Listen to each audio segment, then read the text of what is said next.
तो एपिसोड 64 की शुरुआत होती है उसी लड़के से, उस लड़के को हमने पिछले एपिसोड में भी देखा था, मतलब उसी टीम में था जिस टीम में शयन भी था। तो उसी से शुरुआत होती है जो कि अपने घर पे आराम से रहता है, अपने कमरे से बाहर निकलता है और जैसे अपने कमरे से बाहर निकलता है ना, उसके मतलब नीचे ना कुछ ऐसा पड़ा रहता है, मतलब जमीन पे कुछ ऐसा पड़ा रहता है जिस पे उसका पैर जाता है और फिसल जाता है और खुद को बचाने की कोशिश करता है, खुद को रोकने की कोशिश करता है, आसपास से कर्टन वगैरह थे ना उसको पकड़ने की कोशिश करते हैं, हाँ भाई मैं गिरूँ ना, लेकिन तो उसका बैलेंस खराब हो जाता है और नीचे गिर जाता है और नीचे जमीन पे नहीं गिरता, सीधे आके खिड़की से टकराता है और खिड़की के जरिए नीचे गिर जाता है, सीधे जमीन पे गिर जाता है। और उसका जो घर था ना ऑलमोस्ट ना 20 फ्लोर के भी ऊपर था, जिसका 20 फ्लोर का सीधा जमीन पे गिरा तो भाई ऑफकोर्स किसी की भी जान चल जाएगी, तो उसकी भी जान वहीं पे चल जाती है। और तभी ना घोस्ट की आवाज़ आती है कि हाँ भाई पहला गया, और थोड़ी देर बाद ना आवाज़ आती है कि हाँ भाई दूसरा भी गया, यानी 2 बंदे को उसने मार दिया। सबसे पहले जिस बंदे को घर में देखा जो कि ऊपर से गिर के नीचे मारा, उसकी भी मर चुकी है, उसको ना इस घोस्ट ने मारा है। उसके अलावा भाई दूसरा जो बंदा था ना उसी के टीम में था एक और बंदा था, हमें मालूम है, जिसके साथ शयन था ना, वहाँ पे 4 लड़के थे, एक लड़की थी और 3 लड़के थे, उनमें से ना 2 लड़के को मार दिया गया है। अब वो लड़की है, दूसरा लड़का भी बाकी है। उसके बाद सीन शिफ्ट होता है शयन पे अगले दिन, जहाँ आराम से अपने बाटा में बैठा हुआ है, पूरा रिसर्च वगैरह कर रहा है। उसको मालूम है कि हाँ भाई मिशन जो मिला है ना किसी घोस्ट किंग को मारना, मतलब भूतों का राजा को मारना है, जिसका नाम ना लिन फेन नाम का था और कुछ बहुत पुराना ना भाई मेरे खानदान के साथ उसका लफड़ा वगैरह चल रहा था, मेरे खानदान वगैरह शायद मिलकर मारा था, ऐसा मतलब मिशन में पूरा लिखा हुआ था। वो चेक कर रहा था पूरा कि हाँ भाई मेरा खानदान का जो भी बुक्स वगैरह ना जिसमें मेरे पूरे खानदान के बारे में लिखा हुआ चेक करता हूँ कि हाँ भाई कल लिन फेन नाम का ऐसा बंदा था क्या, लेकिन वो पूरा मतलब छानबीन कर लेता, लेकिन तो वो भी है ना उसको उस नाम के बारे में ना किसी बंदे के बारे में कुछ भी इंफॉर्मेशन नहीं मिलती। तो इसका भी दिमाग खराब होता है, भाई ऐसे कैसे अपने मम्मी पापा को फोन लगाता है, मतलब ये दोनों का जो स्टेन है ना उसके मम्मी पापा को फोन लगाता है, उनसे भी पूछता है तो उनके मम्मी पापा को भी कोई नॉलेज नहीं है और ऊपर से इस पर चिल्ला देते कि शायद वो अभी है ना इतनी रात को ऐसा सवाल हमसे क्यों पूछ रहा है, ये नहीं कि भाई आराम से भी जाकर सो जाए, तो ये सब फालतू फालतू चीज़ें कर रहा है। तो भाई मैंने सब छोड़ दिया, मैंने उस पर मतलब फिर उनसे कुछ भी नहीं पूछा और मैंने देखा कि हाँ भाई मेरे खानदान का जो भी बुक्स था उसमें तो लिन फैन के बारे में कुछ भी नहीं लिखा था। तो मैं सोचा कि हाँ भाई इंटरनेट पर जाता हूँ, इंटरनेट पर शायद होगा बहुत पुराने को ऐसा कमाल का बंदा, तो उसके बारे में कुछ इन्फॉर्मेशन मिलता है। तो भाई सही है, तो चेक मारता है, बहुत सारी नॉवेल्स बहुत सारी कहानियाँ मिलती है, जहाँ एक लिन फैन के बारे में यह था कि हाँ लिन फैन नाम का एक अच्छा बंदा था जो कि एक वॉरियर था, जंग करने के लिए गया था, लेकिन जंग से जैसे वापस आना मालूम है इसकी जो फियांसी थी ना किसी ने उसे जान से मार दिया, जिसके वजह से बहुत सारी रिटायर सोजन ना इसे जोर से चिल्लाते हुए कहा कि हाँ भाई चलिए हमें फिर से लीड कीजिए, हम आपके दुश्मन की चटनी बना देंगे। और दूसरे एक और लिन फैन के बारे में सुनता है जिसमें लिन फैन मतलब जिसने शादी किया था, वो शादी करने वाला ना अपने माँ के यहाँ, अपने माँ बोल रहा हूँ अपनी बीवी के यहाँ घर पर रहता था, जिसके सारे लोग उसे लूजर एक नंबर कमीना हरामी समझते थे कि हाँ भाई अपने बीवी के घर पर रह रहा है कैसा बंदा है यार, लेकिन बाद में मालूम चला कोई ऐसा वैसा बंदा नहीं, बहुत स्पेशल बहुत स्ट्रॉन्ग बंदा था जिसने आगे चल गया ना पूरी टीम को लीड किया और अपने देश को बचाया है। लेकिन भाई इसमें से ना किसी भी कहानी है ना इसके लिन फैन से मैच नहीं खाती, घोस्ट किंग से रिलेटेड कोई भी कहानी मैच नहीं खाती, और 2 और 4 लिन फैन के बारे में पढ़ता, लेकिन भाई किसी का कुछ ऐसा कहानी मैच नहीं आता। तो इसका भी दिमाग खराब होता है कि साला यार बहुत मैंने बुक्स पकड़ ली, बहुत नॉवेल्स बहुत कहानियाँ ऐसी पढ़ ली, लेकिन किसी में जो मतलब लिन फैन को मैं ढूंढ रहा हूँ उसके बारे में कुछ भी इन्फॉर्मेशन नहीं मिली है। तो छोड़ो यार बाद में आराम से पता चलेगा, ये सब मतलब बार बार इतना पढ़ूंगा तो भाई मेरा ही दिमाग का भरोसा हो जाएगा। और सबसे फिलहाल के लिए भाई इस दुनिया में भाई मुझे कोई ना कोई स्किल कोई मुझे एबिलिटी चाहिए, और मैं दूसरे दुनिया में जब जाता हूँ ना तो अपने जो एबिलिटी जो मुझे आती है ना मैं यूज़ नहीं कर सकता है सिवाय फिंगर ऑफ निवारण की, और उसको मतलब वापस से ना भाई यूज़ करने के लिए मुझे फिर से सीखना पड़ता है, मुझे फिर से प्रैक्टिस करना पड़ता है। मैं कर लेता हूँ लेकिन भाई इसमें बहुत मेहनत लगता है, ऊपर से भाई अपडेट करने के लिए ऑरिजिन पॉइंट भी लगते हैं, मतलब भाई इसमें टाइम तो वेस्ट होता है, मेहनत भी जाता है,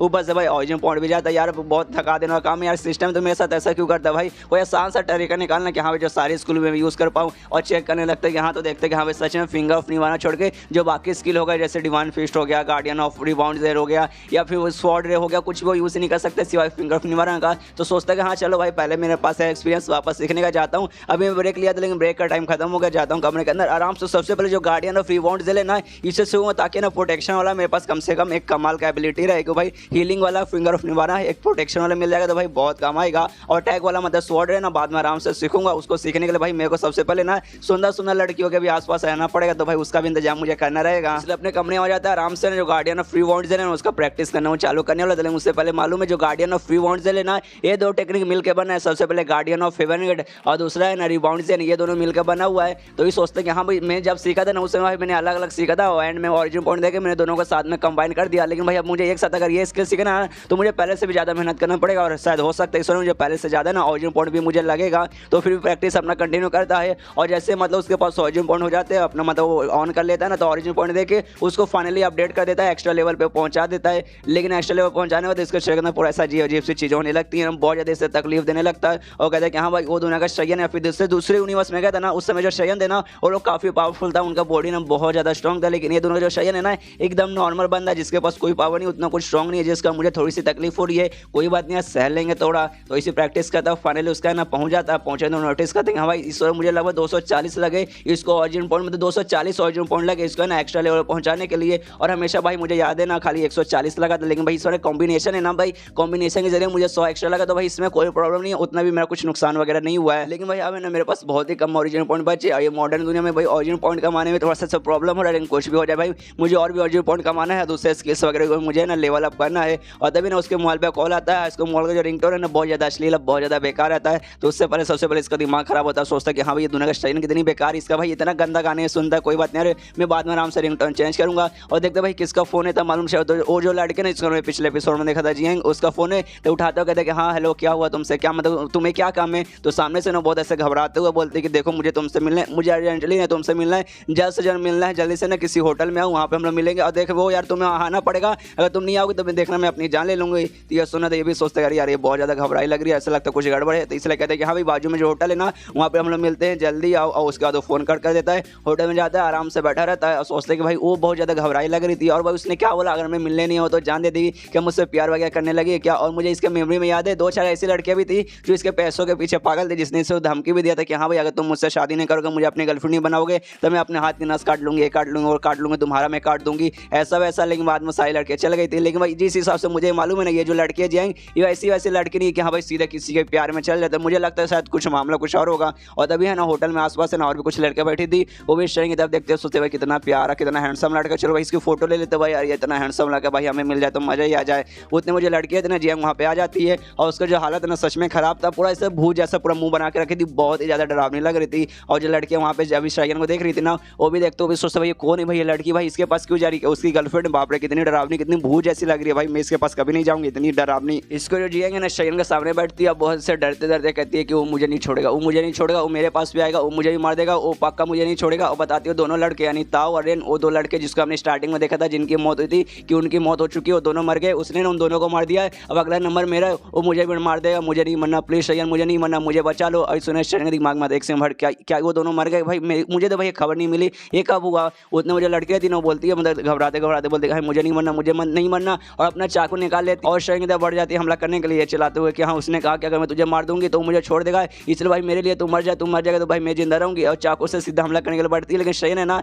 अपनी कोशिश से उड़ जाता है, आराम से साइड में हो जाता है, उसे चोट वगैरह नहीं रहता है, जिएंगे ना नीचे गिर जाती है। और शयन उससे सवाल पूछता है कि हाँ तुम किसके बारे में बात करियो, कौन तुम्हें मार डालेगा और किसने उसे मार डाला। लेकिन ये सुना था ना जियांग कहते कि नहीं मुझे नहीं मालूम, तुम मर क्यों नहीं जाता भाई, तुम मर जाएगा तो भाई मतलब मैं फिर जिंदा रहूंगी। और फिर वो शयन पे हमला कर देते, लेकिन शयन बार बार उसके हमले से बचता है और उससे कहता है शांत हो यार, आराम से मुझे अच्छे से डिटेल में बताओ तब मैं तुम्हारी मदद करूंगा, लेकिन यार ऐसे तुम चिल्लाओगे ऐसे बार बार हमला करोगी तो मैं तुम्हारी मदद कैसे कर पाऊंगा। और तभी ना बाजू में जो बिल्डिंग थी ना, बिल्डिंग के ऊपर जो भी कांच वगैरह लगा था उसमें से 3-4 ना बड़े बड़े कांच है इनकी तरफ गिरता है, यानी जियांग और शयन पे गिरता है और गिरने में धमाका होता है। आसपास के लोग देखते भाई क्या हुआ भाई, कितना बड़ा कांच गिर गया भाई, कोई इसके नीचे तो नहीं आ गया भाई, किसी की मौत तो नहीं हुई। शयन और जियांग उसके नीचे आ जाते, लेकिन शयन हमने देखा उसने अभी रिबाउंड जेल उसने मतलब पूरा प्रैक्टिस अच्छे से कर लिया था, उसको एक्स्ट्रा लेवल पहुंचा दिया था, जिससे उसकी जान बच जाती है, उसको कोई भी खरोच वगैरह नहीं आता। लेकिन जो लड़की रहती है ना उसको आ जाता है खरोच वगैरह, उसको चोट लग जाता है, खाली चोट ही नहीं लगता बल्कि उसकी मौत है ना वहीं पे हो जाती है। यहाँ पे शयन भी देखते हैं ना उसे अच्छा नहीं लगता, अरे यार ये किसके बारे में बात करी थी, मुझे इसको मारने कोई प्लान नहीं था, मैंने इसको नहीं मारा, मैं तो इसको ऊपर से बचाने की कोशिश कर रहा था,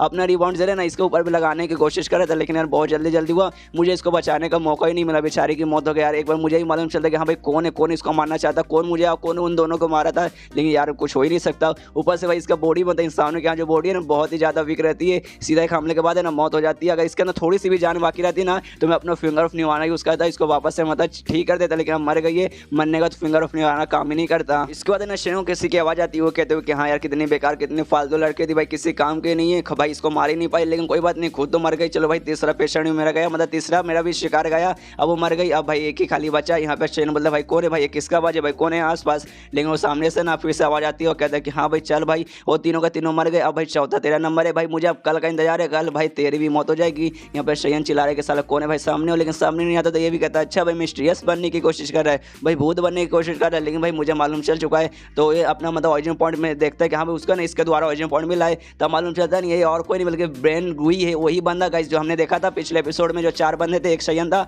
और 2 बंदे जिनकी इस एपिसोड के स्टार्टिंग में मौत हुई थी, लेकिन एक तीसरा बंदा था जो कि स्टार्टिंग में कहानी सुना था ब्रेन गुई, ये वही है। लेकिन इसमें ना ब्रेन गुई द गोस्ट नाम लिखा क्या रहा है, मतलब जो बंदा है ना गोस्ट बन चुका है और शायद ये वही बंदा है जिसको शयन को मारने का काम मिला, तो इसका दिमाग में आता है अच्छा भाई ये तो वही बंदा है ब्रेन गुई है, लेकिन भाई ऐसा लगता है भाई अब ये भूत बन चुका है। उसके बाद शयन शिव लगभग 3 घंटे बाद पुलिस स्टेशन में जहाँ मतलब ये इतना बड़ा कांड हुआ था ना, तो लोगों ने पुलिस को बुलाया था, तो शयन को भी लेकर जाते हैं, शयन से पूरा पूछते कि हाँ भाई कैसा ऐसा कांड हुआ है, तो शयन पूरा डिटेल में बता देता कि हाँ भाई मुझे भी कोई आइडिया नहीं है, मैं आराम से ना वहाँ पे खड़ा था और आराम से सीधा गिर गया। वहाँ सामने एक लड़के थे, उसकी जान चल गई, लेकिन भाई मैं लकी था जिसका नाम मैं बच गया। अब पूरा बताने के बाद ना 3 घंटे तक इससे पूछताछ होता है। 3 घंटे बाद पूरा कांड खत्म होता है, तो इसे भी पुलिस स्टेशन से बाहर भेजा जाता है और इसका भी दिमाग खराब करे। बाप रे 3 घंटे तक भाई इतना कौन पूछताछ करता है भाई। पुलिस वालों ने सच में दिमाग खराब कर दिया, लेकिन चलो भाई एंड में छोड़ तो दिया। और तभी फिर से ना चेक करता है अपने सिस्टम में, तब मालूम चलता है ना फिर से जो घोस्ट बंदा है ना वो ब्रेन कोई उसके अलावा नहीं, अभी भी ओरिजिनल पॉइंट में रहा है, लेकिन उस बहुत कम में रहा है। पहले 0.01 में रहता है, लेकिन अब 0.0001 में रहता है, जिससे समझ आता है कि हाँ भाई ये जो बंदा है ना, जो भी घोस्ट है या फिर जो भी ब्रेन कोई है ना, ये मुझसे बहुत ज़्यादा दूर जा चुका है,